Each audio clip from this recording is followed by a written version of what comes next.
On to the episode, Middle Ground with L.L.C, where we treat you like family. That's the theme song, Detroit Love, off my first album, The JL Experience. I own the music and the copyright, so don't mute nothing Facebook. Always got to say that. Got another great guest for you today. We have Michigan State Senator of District 10 and Michigan Legislature, Dr. Michael D. MacDonald MBA DHA. Welcome to the show, sir. Oh, I'm glad to be here, Jeffrey. Thank you for having me. I appreciate you. First question, what led you to this path?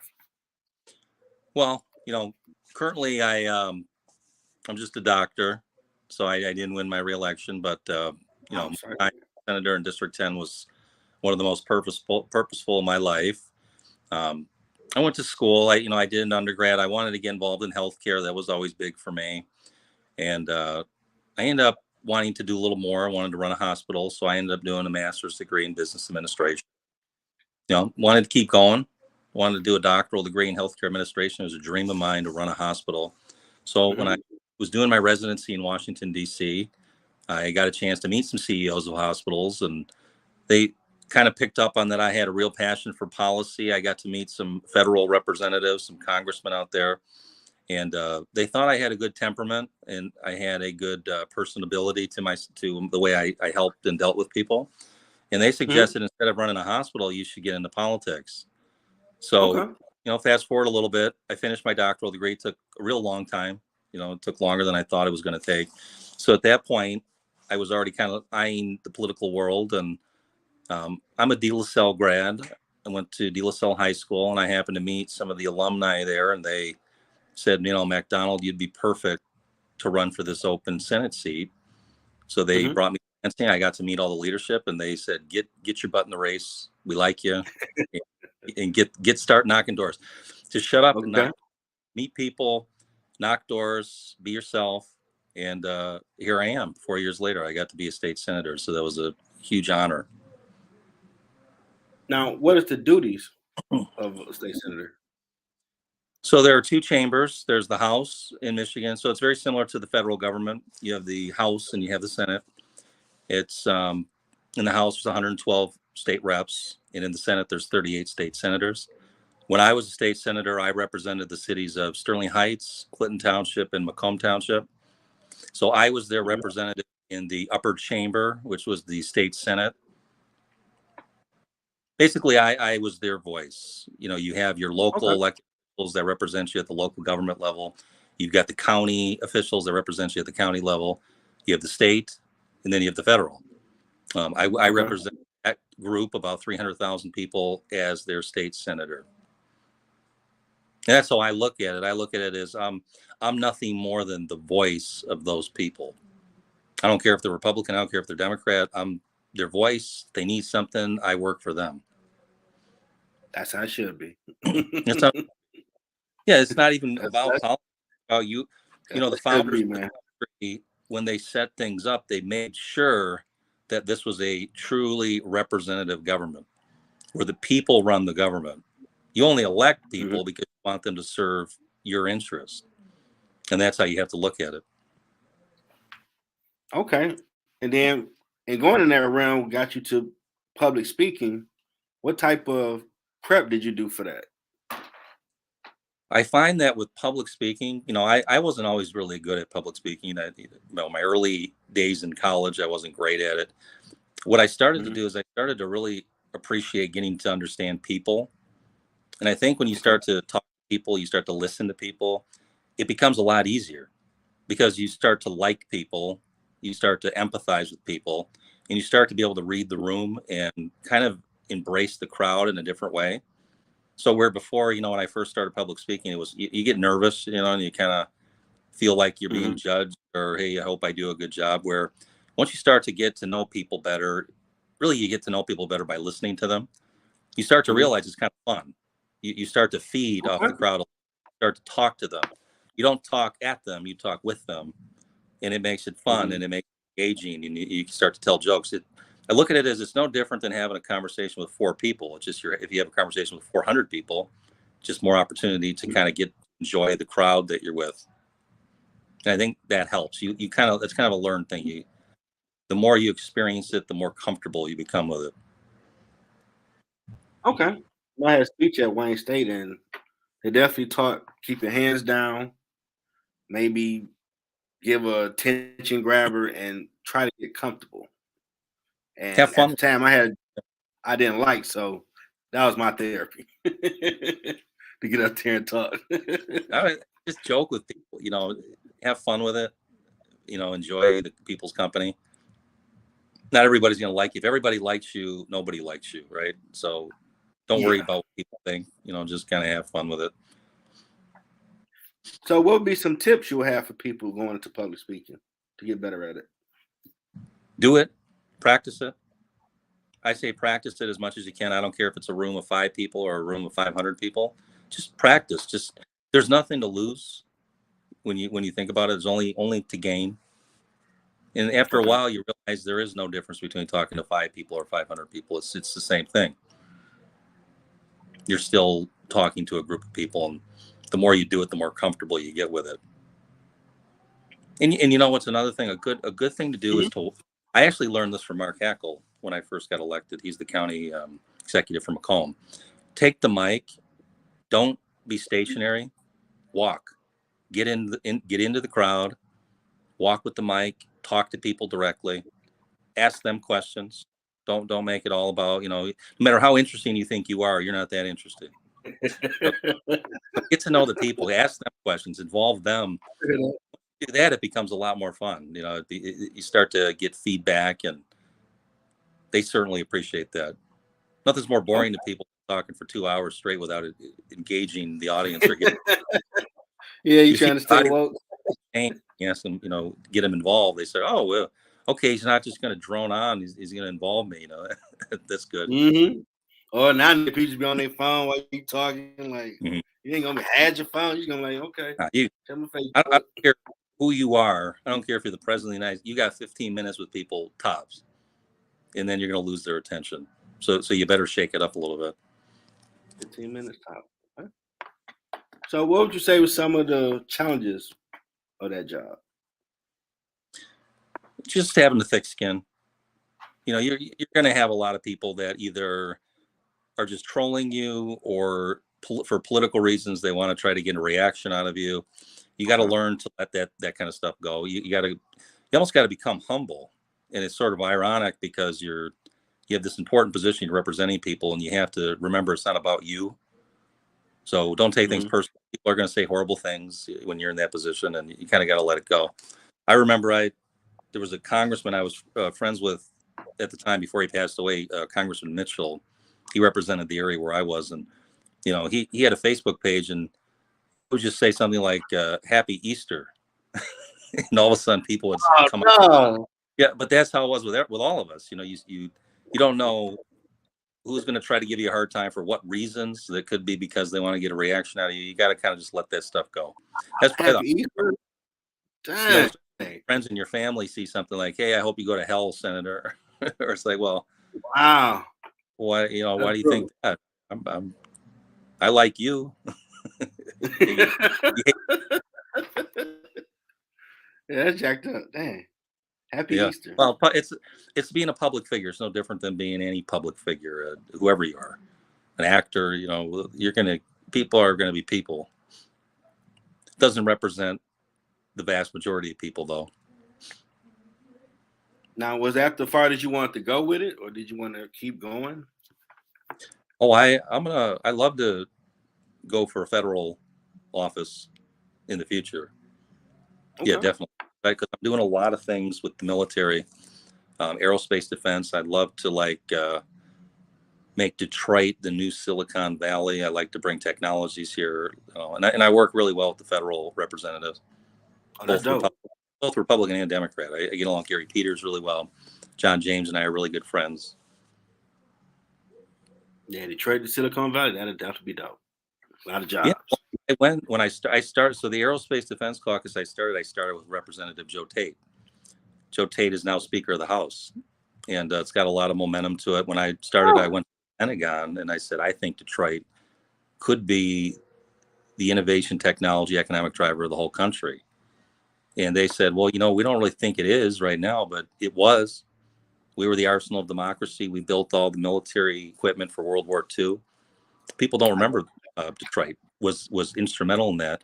Roosevelt didn't have a military to battle in World War II that was sufficient, and he went to Detroit, and we repurposed our private sector auto industry and built all the tanks and the planes for World War II. So people should remember that kind of stuff, that we did that. Oh yeah, and Dr. Lisa gives you big thumbs up. Who hosted that mental health there? Yeah, that's it. Our history. We saved the whole world. I learned. I never knew that because they had like Detroit is a hellhole. Like, no, it ain't. Every place got issues. You just got to work on them. Don't realize that's why the truck limit laws are heavier in Michigan, is because we had to transport all the material. And that's what Texas told me one time too, is they said, Senator, you should never lose business out to us. You guys have everything. You got water, you guys have geography, you guys got history, but you guys have a manufacturing ability that no other state in this country possesses. That's true. You guys just got to rethink the way you sell and market yourselves. You guys could easily be the economic hub of the new Silicon Valley. Yeah, we do got the big three here. Think it and sell people on it, I like your vision, brother. I definitely be more to help you with that. Yeah. Come back and talk about anything I could do. You ever watched my speech on the floor? My farewell speech is something I believe in. I've talked a lot. I've talked to Europe about it, and they all agree. They said you guys have the ability to do it. Sitting on a gold mine, just have to make it happen. Yeah, and we right next to Canada. Yeah, people can't say that's your backyard. We're the only. Yeah, you go south to get to Canada. Like, well, you hang out there. I go to Canada. Canada, like, yeah, it's right across the street. No, it ain't. Let's go downtown Detroit. See that water right there? That's Canada. Yeah, people think, Detroit. That's why we got French roots. We used to be the Paris of the Midwest. Older people used to tell me that when I was coming up that they called Detroit that. Yeah, I think they call it really? Yeah. It's pretty wild. The history of Detroit's amazing. That's an amazing city. And when I say Detroit, I mean Metro. I mean Macomb, Oakland, Wayne, the whole state. We got a lot going on in Michigan. But I've always thought Detroit was the most, it's where the most population. It's sort of the heart. When you tell people where you're from, they know Detroit. Oh yeah. They might say, "What up, though?" Right. Well, you've been to Detroit. You've been to Detroit. Eminem was a constituent of mine. He was a key marketing person to keep putting Detroit out there. Like a lot of New York rap artists always put movies or.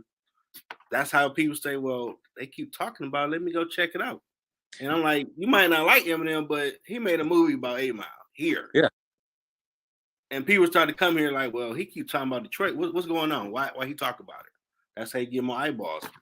People didn't know what 8 Mile was. People come here and say, I want to see that famous 8 Mile.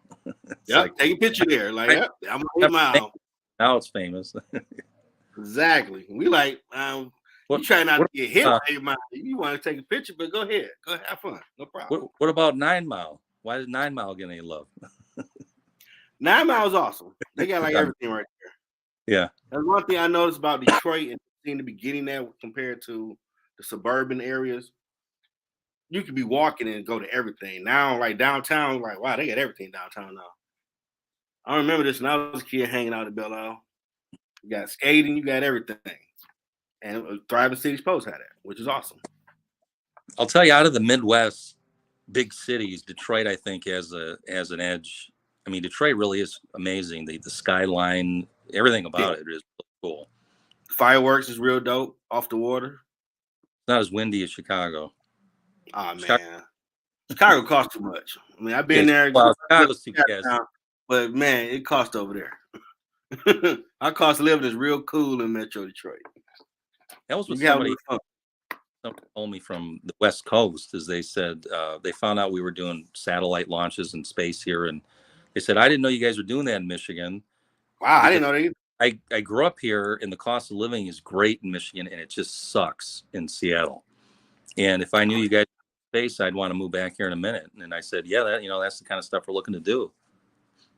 Oh, that's dope. I didn't know that. See, well, you like us dropping gems. I didn't know we doing all that. Not a lot of people talk about it. We should know that. We have the satellites. What? That's amazing. You know, politicians spend too much time fighting about nothing, and they're not talking about the cool stuff going on. Yeah, this space is cool. I mean, I want to know about aliens, but that's declassified, or now they are declassified a lot of stuff now. Yeah, I think here on the news they had like a ball of a glowing ball that people taking a picture of. Like, well, if that is something, just be cool, dog. Be cool. We don't want no problems. I promise you, if there are aliens, Detroit will lead the way. we'll lead the way on handling relations with aliens. Oh yeah, we say what up to you. All right, you want some? Hey, you got the ribs. Let's party. Let's kick it. They'll come here. Like we're here because we saw 8 Mile. That'd be priceless. You saw that way out of space, man. Okay. They want to see what it's all about. That'd be dope. Now, you was a part of the awesome mental health fair back in October that Dr. Lisa and others had sponsored. How did you hear about that, and why did you want to be a part of it? So, believe it or not, during my campaigning, so they redrew my district. I lost Sterling Heights, and I picked up East Point, Fraser, Roseville, and Detroit. So if I would have won, I would have been the first Republican to represent Detroit in over 40 years. So I spent a lot of time down there knocking doors, and I met in the process, a pastor named Dr. Luciano Moore. And I just met him organically. I was working, getting a sign location in one of the pawn shops in Roseville. He happened to be there with his son. He goes, I really like you, Mike. I want to work with you. I want to help you out. And he started introducing me around some of the pastors, some of the churches down there. And we both have doctoral degrees. And he found out I did a dissertation that had a behavioral health component to it. So he suggested that I be on that panel.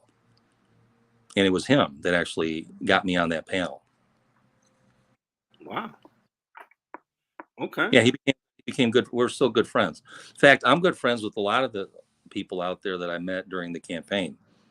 I've been giving them there's some checks I wrote throughout my campaign for charity for their churches, and keeping a good relationship with the community down there. That's pretty cool. And the stories that were spoken of, I did have the young man on Brown who spoke about his issue that was going to Michigan. He was a guest on the show about his journey, which was a phenomenal story. Everybody's stories that spoke was really phenomenal. It was a great event. Yeah, it is. Mental health too is one of those things that's starting to become much more mainstream. Behavioral health was sort of the black sheep of healthcare for a long time, because people, it's like, if you can't see it, what is it the same as physical health? And I think over time we're learning that your behavioral health plays a huge role in your physical health. That is true. It should have been obvious. I mean, stress alone causes almost every illness. So it's one of those things where we really need to put much stronger focus on a person's mental health. And that was kind of what my doctoral study was. It had a lot to do with mental, physiological, and psychological. Okay. And we got Franklin. I'm not sure how to say his last name, but he watching from Liberia. Pretty dope. No, you're international. You got everybody. I'm trying, man. We're gonna get this thing worldwide. Help the people do God's work, man. Make a little money on the side so I can be a little comfortable. I can help people my nonprofit stuff I want to do. Money's energy out here. God wants you to have energy to do what you do. Yeah, because this wasn't my plan, bro. I know I watch sports debate enough, so I figured I can talk about stuff. Then I started meeting my first guest, Chris Mattoon, who's Detroit author, awesome dude. I ain't think about interviewing nobody. This is out my wheelhouse. I mean, I gotta reach out to people. I don't know about that, man. So you gotta be way out in deep water of the ocean doing stuff that never would have thought, which is it's pretty cool because people are getting help. What I learned is, no matter who, you got to get out of your comfort zone. If you ever want to do good things in life, you got to get uncomfortable. I was taught that one of the first places I worked, he said, one of my mentors there said, don't ever be afraid, embrace discomfort, is what he told me. That's some great advice. Because you will do stuff you never thought you would do. Yeah. And in 2 years, I'm in season 9, and I'm like really humbled because everybody's story is phenomenal how they got to where they are. And I will at some point hear that people watch this. I got into politics because I heard his story. So I got an idea of what I'm getting into. Okay, let me do the work, research, and get after it. That's the whole point. Give a snapshot of whatever that career field is. And I'm trying to cover everything, so I got a lot of work to do. And the thing about politics, too, is it's not, during campaigns, it seems like it's more of a blood sport than it really is. You know, we all work together. We get along. It almost seems like certain entities revel in thinking that we're fighting, and it's divide and conquer kind of, and it's really not like that, you know. And for those who do it, you know, they're much easier when you meet them actually in person to get along with than what they would lead you to believe with commercials that they do and things like that. So it's not nearly the battle royal that people think it is. Okay. It's certainly portrayed. I mean, at least for people that want to get things done. And my motto is always get SHIT done. I don't care if you don't like me. I don't care if I'm going to work with whoever I need to work with to bring back what I need to bring back for my constituents. That's the point. That's why you're there. You represent. I don't care if it's the person who calls you up every day and calls you a piece of garbage. You still work for that. You're right. Person, hey, all right, you don't like me, but hey, what do you need? You're right. What do you need? My time, just tell me. Let me get on the plate. You're right. I work for you. I'm your voice here in Lansing. If you want to spend all your time saying derogatory things, that's fine. But I can do a lot of good to help you. That's true. Now, this is the part of the show to market, promote whatever you have going on. Floor is yours. So I doing some consulting right now, working with a lot of the aerospace defense stuff. The caucus that I created with Joe Tate is thriving now. We've got new senators who are going to take the baton and run with it. Got a senator up north, John DeMoose, who's going to run it on the Republican side. And I've got Senator Kevin Hertel, who's a Democrat here in Macomb. He's going to run it on the Democrat side. They're going to work with Joe. And Lieutenant Governor Gilchrist has always been a big supporter of the caucus that we started. Because I think everybody sees good things. Anything we can do to attract jobs, keep population here. And yes, I mean, that's the key. We're losing population in Michigan more and more. Talked to my niece yesterday. We went to there was an astronaut here in Michigan actually for a school program in Lenawee. Okay. And I said, your classmates in high school are planning to stay in Michigan. And she said, nobody. They want to leave. They don't want to stay here. Wow. So I think anything we can do to market Michigan is the place to be. The cool jobs, the high income jobs, the cost of living is great. Detroit. I mean, we really need to promote Detroit as the place to be. It could be the new Silicon Valley.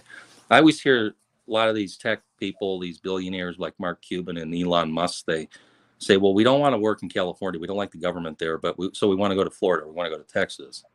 My goal is to have them say, if we don't want to work in California, to move to Michigan and want to go here to work and live. Look what we got. We got the coastline. We got more coastline than any other state in this country. I mean, we have so many advantages. I just want to make sure that we take advantage of them. I agree. Yeah, we do. And I mean, you can walk to all the sporting events. You can't say that in other state. Just the Lions just got to win. They just got to pull it off. They did have a good season. I got to give them credit. They did. They're getting 9-10, 9-8. They can build on it and make some noise next year. I'm saying it live. I believe they're on the right track. I want to say that live before. It's the Lions. We've had the Red Wings win. We've had the Tigers win. We've had the Pistons. The Lions win. It's a game changer for everybody. I'm telling you right now, Mike, I ain't coming downtown. No. Lions win Super Bowl. I watch on TV because they're going to nut up. They've been starving to say, we the champs. We told you we could do it. Y'all have fun. I There go are to the people like parade. my dad, who was born in the 40s. That Mhm. he remembers when they had like Alex Karras and they Yeah, they was a dog in the 50s winning before NFL the title. era, they were great, and Mhm. When they coming back. well, another playoff win, you're going to see a parade in the street. Because winning the Super Bowl, you might as well. They're gonna they are the aliens are gonna come down for that one. I told you, man, I ain't coming downtown. We the Yeah, you're NFL gonna champs. I ain't bit of coming. Mm-mm.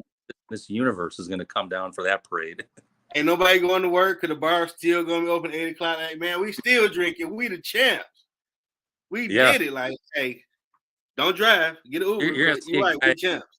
He's gonna say, "We did it." And you're gonna say, "That was 10 years ago."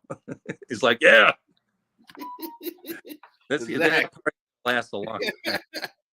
Because I watched the game against Green Bay. Like, well, you ain't got nothing to play for. But they dominated. Like, wow. I'm Well, not they had used to to that. play for. Lions. Okay. They wanted to shove it And they got in screwed. face, is what they wanted to do. Yeah, they definitely rubbed in their face and found out there was some screwy stuff with that Rams game in Seattle. So we should have been in there with them questionable calls. Again, with the refs, even when we're not there, not playing, they'd always find a way. It's Detroit against everybody, man. It's a sad truth. It's Mhm. like with the Pistons, dog team when we the bad boys. They're just now admitting, well, they were a dominant dynasty. Yeah, we beat everybody and Jordan. What are you talking about? Yeah, You can't skip over 89 and 90 like it didn't happen. they It said the happened. person that has Jordan's number more than any basketball player alive was Isaiah Thomas. Mhm. Isaiah can point blank say head to head in their prime that he got the better of Jordan. And people You get say upset, Jordan's like, but best ever. it's But true. Isaiah Thomas head to head had his Hey, number. 3-1. Yeah, And it's yeah, like you from Detroit, it's like Jordan sweet, but he wasn't nobody to us. We were trying to beat Boston because we kept beating him. yeah. He wasn't no threat. You just hate Jordan. Like, if you live in Detroit, you watched the game and saw y'all are getting there, but not yet. Not yet.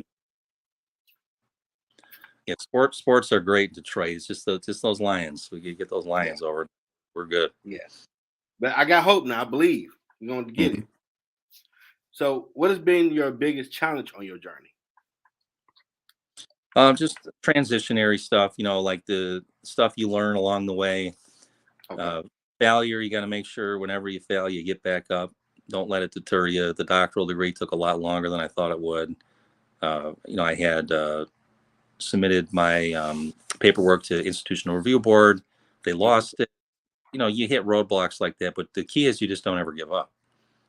I just lost an election, so there's a transition now back to the private sector, but I'm good. I work even with my opponent that beat me. I've called her and offered help, and have constituents who still call me, and I say, "Can I bring them over to you?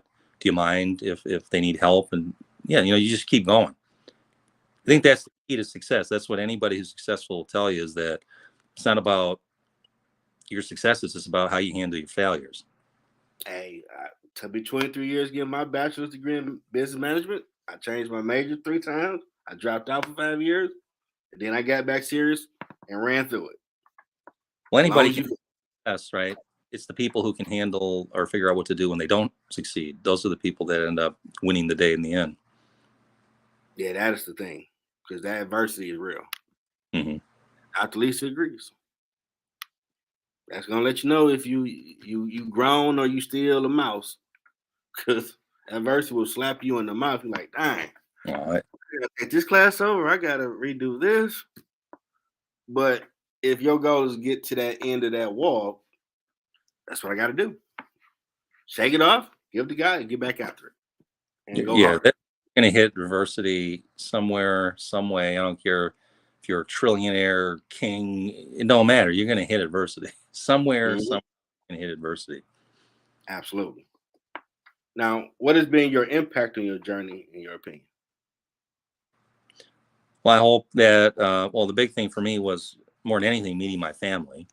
I have a Okay. wife, Laura, and I just had a baby named Evelyn. Congratulations. 2.5 years ago. She'll be 3 in May. So I think it's those kind of things that, growing up, having a family now, I think that I learned that are most important. Can't worry about what your legacy is or what people think of you. You just keep trying to help people where you can. Yeah. But your family is it's one of those things that being successful there means everything. Yeah, charity do start at home.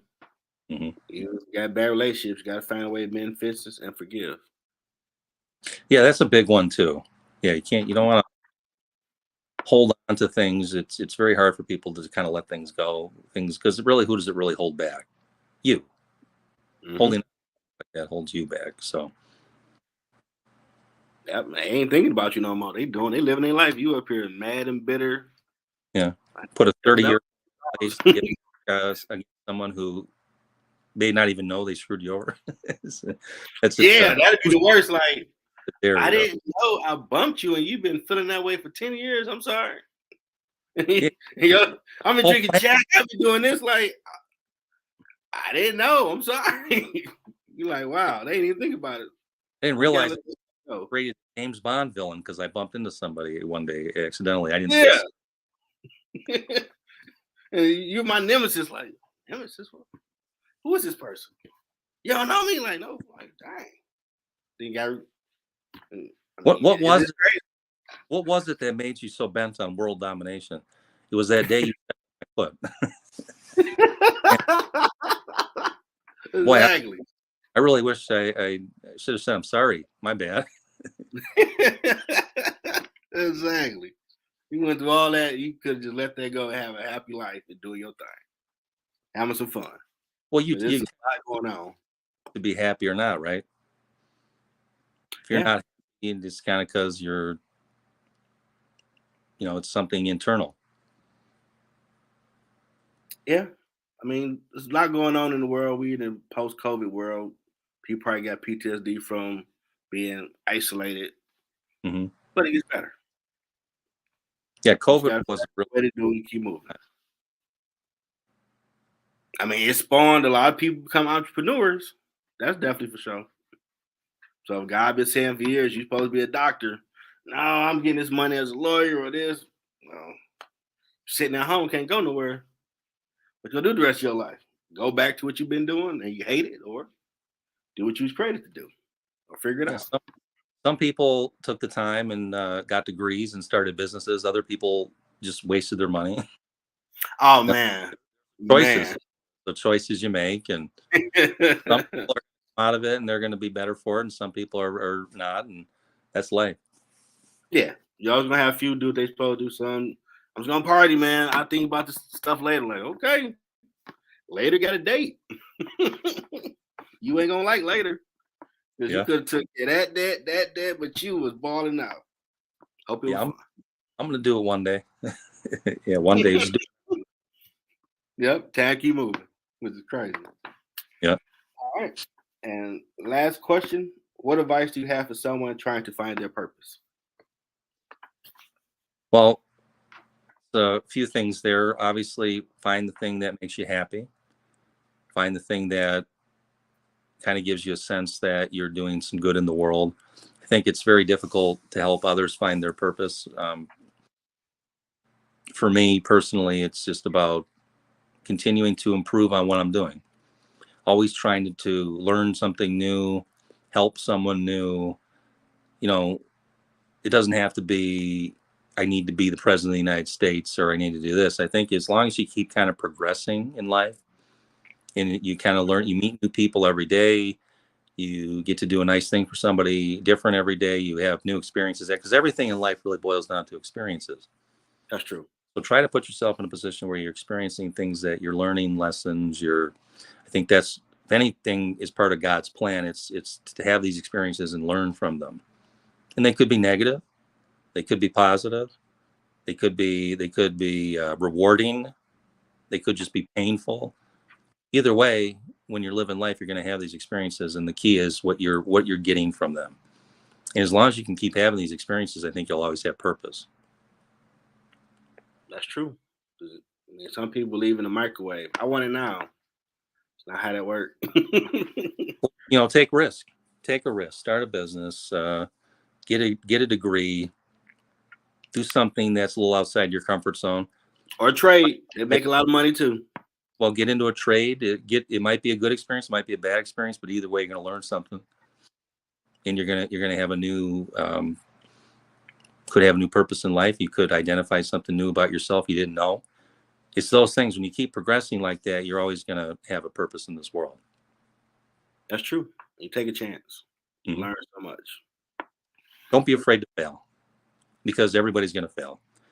People like Tesla, people like Henry Ford. I mean, these people failed millions of times. Look at Elon Musk.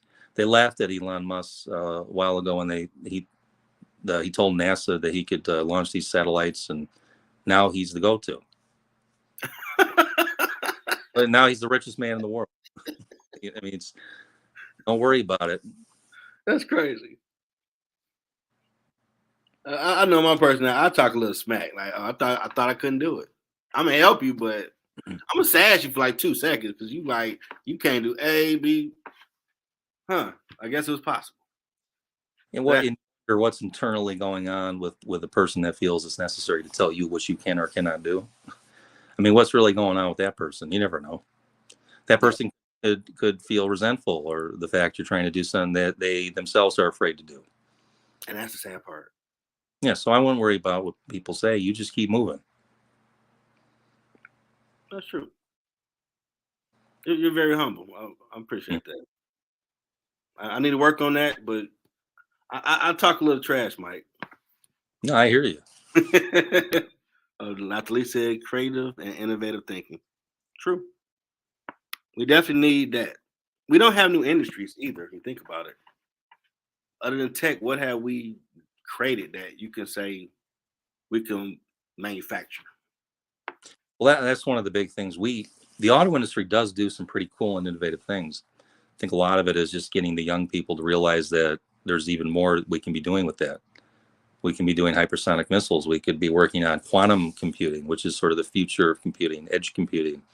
There's all sorts of things that, as long as we have risk takers and people who are willing to try and not be afraid to fail, we're going to continue to innovate. Okay. Yeah. We just don't need to do time travel because, Oh, we'll get there. We might mess it up. Jeff. I'm from the year 2065. Yeah, I can see that though, because you make a lot of sense, Mike. You make a lot of sense. We need people like you out here, especially up there, doing stuff to help people. That makes sense. Best thing too is just knowing that you're always a work in progress. As a human being, you're always a work in progress. You're never going to reach whatever you think your idea of perfection is. So just always try your best, and always know you're never going to be perfect, but you're always going to try to be the best version of you can be. Man, that's that Yoda game. That's what I'm talking about. That's the goal of the show, to make you very comfortable, so I get that type of knowledge out of you. I definitely want to thank the former Michigan State Senator, District 10 at Michigan Legislature, and doctor as well, Michael D. MacDonald MBA DHA. What is DHA, by the way? It's a Doctor of Health Administration. Okay. Dope. Like a practitioner doctoral degree. So you can do an MBA, and then if you want to do a practitioner doctoral degree, you can do a DBA. So in my case, I did an MBA, but I didn't think it was specific enough to healthcare because I didn't do an MHA. Okay. So I had to do a DHA. So it'd be more specific to hospital related, because at the time I wanted to run a hospital. And so, still to go?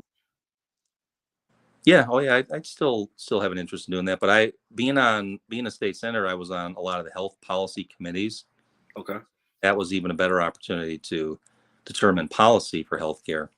And I was on health appropriations, so that gave me the opportunity to direct monies into the healthcare industry.